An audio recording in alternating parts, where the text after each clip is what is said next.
Welcome to a very special edition of Hands Off here on RBN TV. My name is Rhett Hackett. I'm your host. In this episode, I am speaking with the author of When Dating Hurts, Bill Mitchell. You know, as a parent myself of somebody in their 20s, you reach a point when your child hits their 20s and you say to yourself, all right, I did it. I kept them safe and, you know, I'm a little bit more in the clear than I was when they were little. But it doesn't always work out that way, and sadly, just last week, Bill celebrated the 15th anniversary of his daughter, who was murdered at the hands of her boyfriend, and he's written this book for many reasons that we're going to discuss here tonight, and again, it's called When Dating Hurts. Bill, thank you so much for coming on to the show and telling your story. I think it's such an important topic, and let's just jump right into it. I want to start off just by commending you for writing the book, and I know that it could not have been easy, as everybody has always, you know, those that have lost a child find it very difficult. But I do want to ask you, did you find it to be cathartic in some sort of way through the process, and did it assist in you healing? Well, it actually was cathartic to put it on paper now for the very first time. Rhett, I've given over 100 speeches and I've spoken about what happened to my daughter probably 1,000 times or more over 15 years. But writing about it was another way of really retelling the story that I've told before. But the hardest part of writing it came when I needed to discuss in detail what actually happened to her, the night she was attacked and when she was murdered. Yeah. That was painfully difficult to write, yes. So just to kind of like paint the picture. So, Kristen attended St. Joe's University and she graduated on May 14th, and June 3rd, she was murdered just days later. And her murderer was Nick, who was her boyfriend at the time. And the day of her graduation, am I correct in saying that that was the first time that you met him in person? Yes, the day of the graduation was the last day I saw her alive, the first time I ever met him. I didn't really have a lot of time to speak with him. We kind of met him after the ceremony, which was outside under a large tent.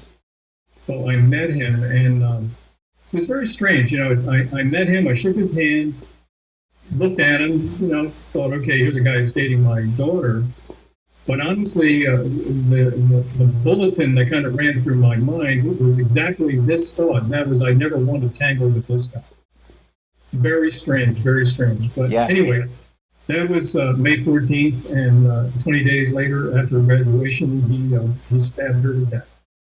It's really very difficult to imagine that 20 days later, probably the worst shift in any parent's life. But I think, let me just tell you that when I sat down and I was reading the book, there were a number of times that, tears came to my eyes when I was reading it. And I think one of the things that I found most distressing is that the last photo of you as a family of four with your son, your daughter, and your wife was taken by the man that would take the life of your daughter. Yeah, I guess it doesn't get much more ironic than that. Yes, the last time we were four, he took the picture, and he's the one that sort of destroyed the picture. You're right. Yeah. That's totally true. The intensity of that statement alone really kind of like puts a lump in your throat, because, who wouldn't want the last picture and then, everything behind it. So originally, Nick tried to claim that it was self-defense. And we certainly know different now. In fact, your daughter was stabbed a total of 55 times, which is clearly not self-defense. And I was hoping that you could kind of just give us like a little bit of a synopsis of, how it all unfolded, the case, and where things went after all of that took place. Well, the only two people who were there when this happened at 3 a.m. on June 3rd were my daughter and this guy. But after he did whatever he did, because he did kind of do an interview later that morning. But whatever he did, he was pretty thorough about it. But what he tried to do right off the bat when he had a chance to speak with police detectives was he wanted to portray this as a self-defense situation. And that's because he had injuries on himself that required medical attention. So he went to a hospital, and the hospital people contacted police who then got there. Anyway, if you fast forward a good piece of time, the medical examiner later said that his injuries were consistent with self-inflicted wounds. So he basically did what he did, and then he went and he did what he did to himself with one of the knives so that he could make it look like Kristen did it to him, and that was all part of the story too, that he was being attacked by her first, which is insane. But anyway, he tried to create this evidence to support self-defense, but I'm sure it would have failed in the courtroom. But you go from that day, and you then fast forward about 10 months, through a lot of twists and turns. There was never an actual court case or trial, per se, because he offered a plea agreement, and the district attorney and our family talked it through, and we decided that we would take it. Now, had he not done that, had he gone to court and had this gone down as a first-degree premeditated situation, if he was guilty of first degree, he would go to prison with no possibility of parole. But by taking what was called third-degree murder, he then would be in a situation where he would get 15 to 30 years. So a minimum of 15, maximum of 30. Now, if you just do the math pretty quickly, this happened in 2005 in June, and at 15 years, here we are. And here we are. So the question comes, where is he today? So what happened is then, the beginning of this year, there were parole board hearings in Pennsylvania, in Harrisburg, and there were hearings for anybody that wanted to speak. And then they go to the prison and they talk with the guy who did it. And the outcome of that we learned about, I think, maybe towards the end of April, pretty late in the game, considering it's June coming up. That would have been his time to come out. But anyhow, it went down is that he did not qualify. So the way it works is that he will then be up for parole, unbelievably. He would be, his case will go before a parole board annually, every single year until he's out. So he could be out next year, he could be out 10 years from now, anywhere from that 15th year to the 30th. Right. It's interesting because in the very beginning of the book, you're having lunch with some other individuals that have also lost children due to dating violence, and one of them talks about how they feel sorry for you because, in this particular case, you're going to have to live with this potential of him coming out every single year once he hit this point, and here we are, instead of him going away for life and never to be seen or heard from again. And I wonder, just how do you feel about that? Well, I feel anything but good about it. The scene that is actually the very first chapter in the book takes place in Washington in June of '09. And there were two other couples immediately sitting near us who had also had their daughters murdered by boyfriends or ex-boyfriends. So the fellow on my left said something about feeling sorry for me. And I thought that was strange because he lost a daughter, I lost a daughter, and the lady across from us lost her daughter. But the point he made was that the guy who killed his daughter got first-degree murder. It was Rhode Island, but he got first-degree murder, and he was never ever coming out. And the lady who sat across from us who lost her daughter, the guy that killed her daughter shot her daughter and then shot himself to death. Right. So he was spoken for. And the point of it is that, here we are thinking we're all in the same boat together, and he's explaining to me, no, you're worse off than we are. And I agree. I thought it was such a, because as you're reading it, I kind of felt like you did at the moment in which somebody said it. Like, why are you saying that you feel sorry for me? We're kind of in the same situation. And then to have it unfold like that, I just, it was it was definitely a powerful moment that I don't think that all of us really ever understand. And I thought that that's what this book did so well with. And not just in that, let me just kind of just go through just a couple of things. The process for which you, the picking out the casket and the plot and all of that as it moved along, I thought that you captured it in a way that put myself as the reader in part of the story, and it was heartbreaking. The tenacity between you and your wife and your son, and I know that you were supported by the Mitchell community, but is beyond explanation for the two of you, for the three of you, and I know that a lot of that was motivated by doing right by your daughter. Would that be a fair statement? Oh, absolutely. Yeah, one of the questions we asked ourselves at the beginning of the first day, which was a Saturday. I mean, June 3rd itself was, at least in the Baltimore area where I live. This happened to her in Conshohocken, Pennsylvania. But where I live, it was kind of a miserable, ugly, rainy day, June 3rd. But the next day, when the sun came up, it was a blazing hot June 4th. It felt like the middle of July. So we're walking graveyards and we're in and out of funeral homes. But the funeral home that we picked, yes, we had to go downstairs and we were picking out caskets and we're doing things and thinking 24 hours ago, I didn't even know about this. So, yeah, I mean, I think one of the things that happens at a time like that is you're on a deadline, and you have to pick out a plot someplace. You have to get a casket. We're fielding calls from police detectives, literally police detectives.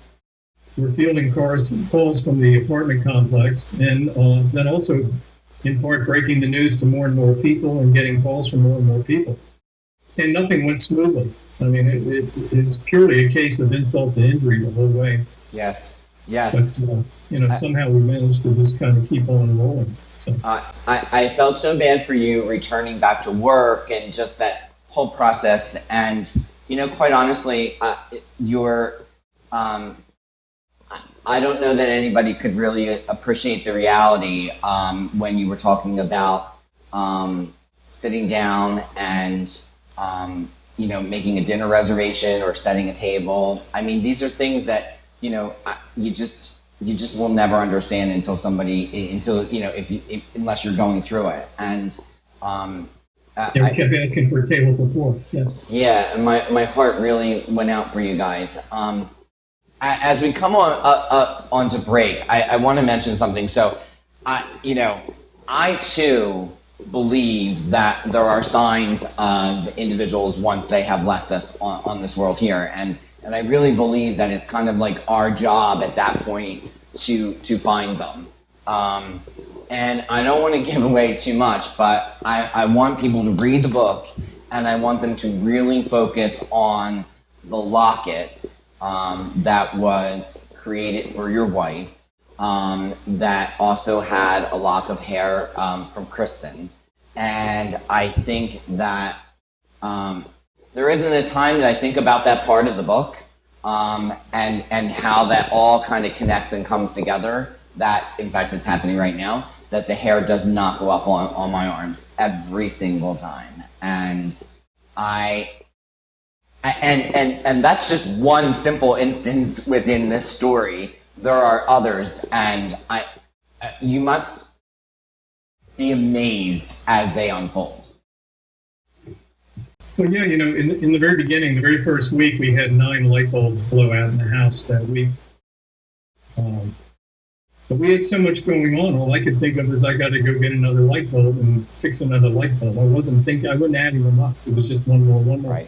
Right. And we went for a stretch still that first week where 2 out of 3 of our cars wouldn't start on one day or so. So it's like you just keep nothing. It wouldn't start, and then give up on that car, get another car, and it would go, and then you think, okay, I'll get that fixed later.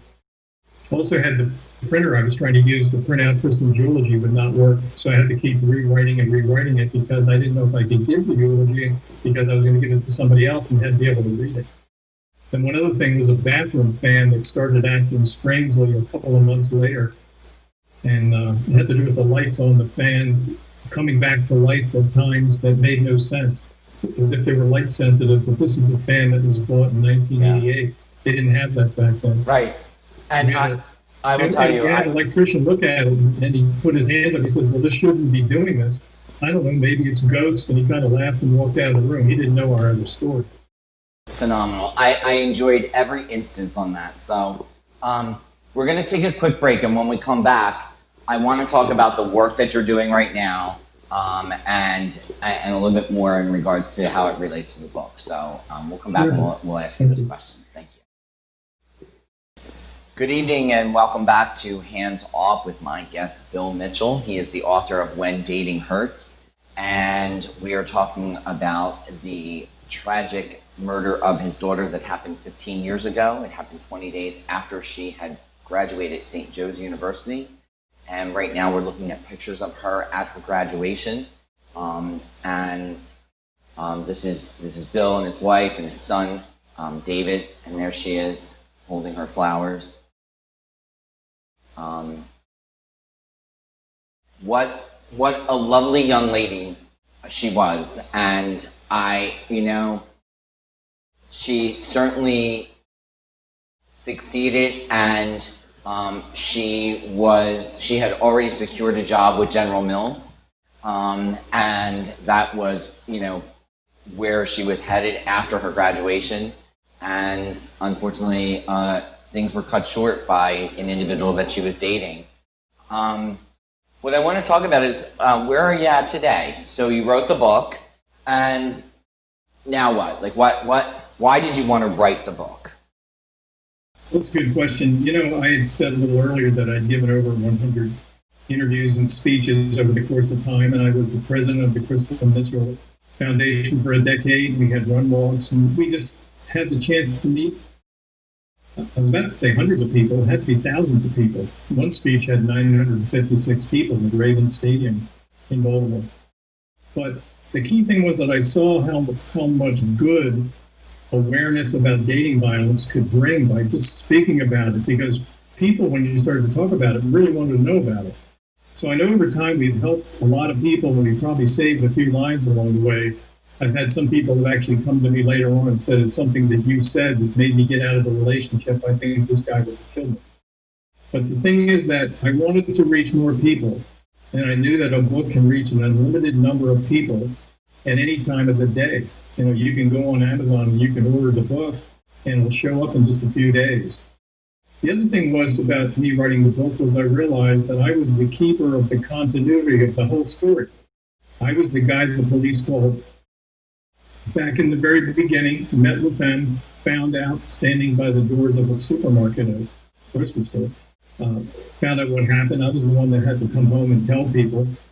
I was the guy that's been the continuity from that first phone call right up into this interview right now. So, and I just thought, I don't know, I have a pretty good memory, but I don't know if I can remember every last detail. But I want to be able to pass this on to people to help them, but also my family members, just to have it all in one place. Sure. So that's really, that's why I do the book, right? Yeah, and I think that, on so many different levels that you definitely address the whole piece of that you are not alone if you are a parent that has gone through something like this, or even just the loss of a child. But on top of that, I think that, 15 years ago, things were different in regards to technology, and certainly we've advanced where we are. But the process for somebody that is a stalker or a violent partner, there are warning signs and red flags that 15 years ago we probably weren't having these conversations, and I think that's why it's shocking whenever I talk about dating violence. Your book speaks to that, and I think that that's so powerful. I can only imagine the feedback that you've gotten from individuals in regards to that particular piece to it. Can you add a little bit to that? Well, people have been, I've gotten reviews on Amazon, and I've gotten reviews sent to me directly and through Facebook, all kinds of things. And as you would expect, it's all been very positive. I think I get, and my family gets, high grades for being brave and courageous and things like that. So that's nice. I mean, I don't find it terribly difficult to face this whole thing. So I don't think of it like that. At least that wasn't the feedback I wanted. But what I do get is a lot of thanks for shining a light on this. For one thing, mentioning there are warning signs, but also to enumerate them for people so that they can actually look at them, because the book has them in there. But if you saw the list of warning signs, a good many of them we experience all the time in our day-to-day lives. It could be at work, could be with a neighbor, could be with some of the family members. It's not that, it's the fact that it's a whole campaign from one person against another person to gain power and control over that other person. So people are very thankful about that. And I've had people as young as first year high school students, as well as people in their 50s, come up to me after a speech and say, "Thank you, I didn't know it was abuse until you got up and talked about Absolutely. Yes. And it is shocking. And I think one of the reasons why I brought up technology is that today tracking an individual is so much easier, and just the way that we are on top of individuals. So really, if there was ever a time where this message was so important, I mean, it always is, but now more than ever, because as people like yourself and other individuals that we've had on the show come out and they speak about this, it lets somebody know what you just said for the first time, that they didn't even realize that it was abuse when it was happening until somebody said, "Hey, this is not okay." Somebody sitting reading your book is going to read this and say, "Whoa, this is happening to me," or "My daughter just told me the same thing," and she doesn't even know that she's in a crisis situation. So while I understand that your intentions on writing the book didn't kind of start out that way, it is amazing how it unfolds and it lands out. Like, you know, I really was moved by that greatly. The statements by, of all of you at the sentencing hearing, from your wife, Michelle, and your son, David, were so powerful. Can you talk a little bit about how they're doing today, 15 years later? Well, look, all things considered, they're doing okay. As okay as people can be dealing with such a horrific and devastating loss. I think that's what we probably feel the most, all three of us. It's just the loss. It's just, my son was married back in December, and you couldn't stop thinking about, gee, I wish Kristen were here. Sure. Or you want Kristen to have met David's wife at this point in time. I think they would have been great pals. In fact, there were things about David's wife when he was dating her, he felt reminded him so much of Kristen that he admired about Kristen. But person for person, we've all grieved differently. Yeah. Some more publicly, I'm probably that one. Some more privately. My wife is probably that one. But we're still working at accepting the tragedy, but we do have one thing in common, which is that an undying love for Kristen. And as I've done speeches, I'm talking to you now, writing the book, I feel like I've practically had her kind of, with her arm around me, helping me get through it. So 100%. I don't feel exactly like May 14th of 2005 was the last time I saw her. I felt like I was just with her a little while ago. Yes. So and maybe that's why it doesn't hurt as bad as it possibly could, but it hurts. Yeah. Well, they say that it's a pain that doesn't ever go away. And the part of the book when you had what I'll call your conversation with God and your moment of, just kind of like letting it all out. As a father, and I have a daughter myself, I could identify with you in that moment. In fact, even right now, I can feel that feeling in my throat. if there was ever a time that I wanted to shake your hand or give you a hug, I think it was in that moment. I mean, there were many of those moments within the book. And, but I think it's just absolutely amazing that you had that moment, and, you are where you're at today, writing this, speaking about it. Can you talk a little bit about it, that moment? Well, it was a Christmas morning, and because we had people coming to the house, I was the only one in the car driving to the graveyard. And we also did it the year before, but it was the three of us going to the graveyard. And in fact, as we were pulling out of that first year, we were just starting to pull out of there and kind of looking back when I saw that it's as if the clouds had opened up, and all of a sudden there was a rainbow over the graveyard. And I took a picture of it. It's in the book. Yes. Anyway, the second Christmas was the one you're referring to, and I was going there by myself, and I pull up to a light, and I just kind of got mad, and I just I was kind of giving it to God there for a little bit. Yeah. It definitely was a powerful moment. Later, but it was a real feeling. I'm sorry. I just felt like this is not right. No. I shouldn't be doing this. This shouldn't be happening. Yeah. I just I don't know. It was really something to me in reading this and getting to that moment, and I really couldn't wait to speak with you, just because I have such respect for everything that you have done, and all of you as a family, as a unit. You guys got through that together. So before we're coming up on the end, and I just want to make sure. So first of all, if somebody wants to purchase the book, they can go to Amazon, correct? Yes, just go to Amazon, put Bill Mitchell in, put When Dating Hurts in there, okay, and it should come right up. And, yes. You can get it as an ebook or a paperback. The paperback's pretty good size paperback, 6x9, yeah. It's good size, 320 pages. But I mean, honestly, I can tell you, it is, it's an easy read, and it's difficult to put down. And so I commend you for the ability in writing. And then if somebody wants to contact you, what is the best way for somebody to get in touch with you? Well, this isn't meant to be a curveball to make somebody write the book, or get the book, excuse me. Sure. But if you look in the book, they'll find my email. I believe it's in the front and the back. Okay.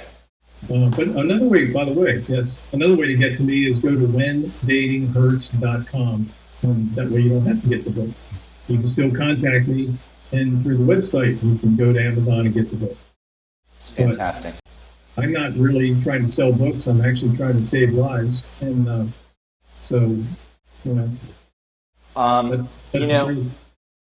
as we close out on this, I want to point something out that I really spoke to me as I came to the end of the book, is that message of you have a decision to make in life when tragedy strikes, and you're either going to let it destroy you, or you're going to push forward and you don't necessarily have to write a book and do speaking engagements and all, but you do have a choice that whether you're going to let this take over the rest of your life, or you're going to move forward. And that is one of the core ideas or concepts behind this show. Is we always talk about the individuals that have gone through something and came out the other side, and you spoke to that so well in regards to this book. I appreciate it beyond, I don't know, anything that I could possibly imagine, only because you definitely have done that. And I think that it deserves a little bit of acknowledgement in this interview. So I thank you for that. I'll let you have this. Very quickly, one thing that I felt, once we kind of got on our feet a little bit, one thing I felt was, it's one thing to listen to somebody talk about dating violence and give statistics and things they learned in a book or a seminar or in a class. It's another thing when somebody gets up who's a survivor or parent of a victim. People tend to lean forward a little bit more. One thing I've noticed in every speech I've ever given is that it's completely quiet when I'm giving a speech. I don't ask for that, but I'm telling you, you want to talk about, you can hear a pin drop. It is eerie. It took me a while to get used to it. But the speech I gave before 956 people was one of those. It became very quiet. I was looking around like, what's going on? But Yeah. But they were listening. Well, you know what? That's because it's a powerful story. So, well, Bill, thank you so much for coming on and doing this. I really appreciate it. Again, the book is When Dating Hurts, and I'm going to end it with this, that it's not just a story, it's a resource. And I encourage you, if you have a daughter, definitely read the story. And, you know, it's a powerful one, and you'll definitely appreciate it. So, Bill, thank you once again. I really enjoyed it, and I hope that you'll keep in touch with me. Let me know how things are going. I know we've connected on Facebook, and you know, hopefully one of these times I get down there in Maryland and we're able to go grab some lunch or something. So couldn't be any better. That's great. Thank you. Awesome. That's our show for tonight. I said it was going to be a powerful episode, and it certainly was. I hope that you guys will read the story, and if you do, you know, hit me up on Facebook and let me know. That's it. Thank you.